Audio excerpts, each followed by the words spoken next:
Hai Sobat Sehat, jumpa lagi di Diabetes Corner, channel Sehatku. Banyak dari Sobat Sehat yang pertama kali didiagnosa diabetes mellitus menanyakan, "Dok, kira-kira saya terkena diabetes kering atau diabetes basah ya?" Pertanyaan serupa juga pernah ditanyakan oleh anggota keluarga saya yang terkena diabetes sebelum saya masuk ke kedokteran.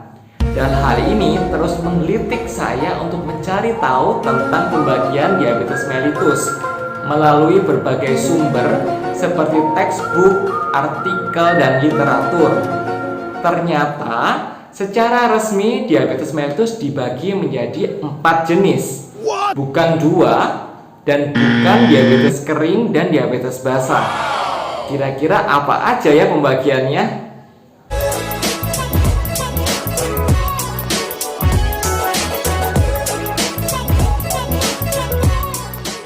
Ya, secara resmi memang diabetes mellitus dibagi menjadi 4 jenis.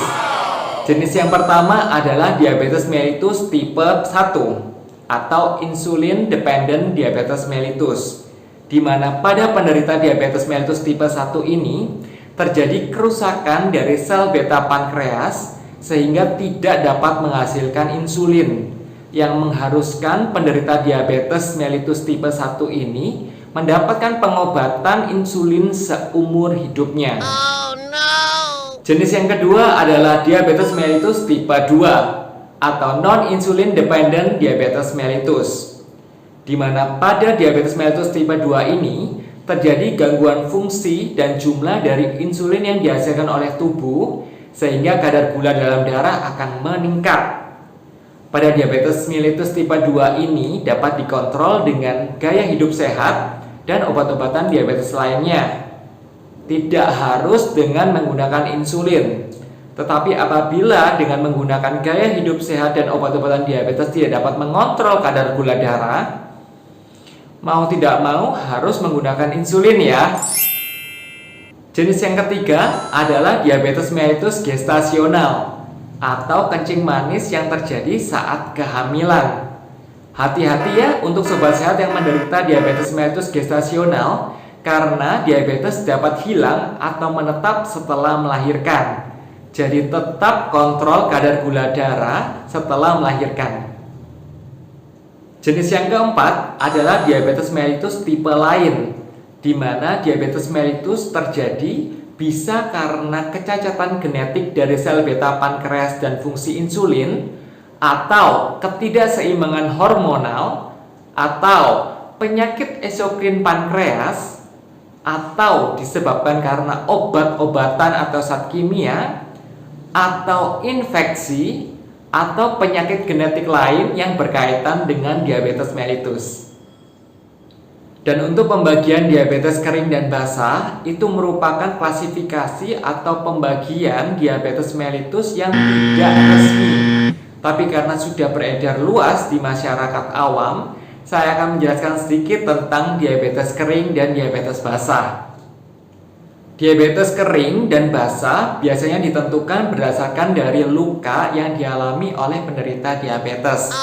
Bila lukanya sulit sembuh, basah terus, dan bernanah, biasa dikatakan diabetes basah. Dan sebaliknya, bila lukanya mudah atau gampang sembuh, dikatakan diabetes kering. Terus pertanyaannya, bagaimana bisa ya penderita diabetes ada yang lukanya mudah kering dan ada juga yang sulit banget untuk sembuh?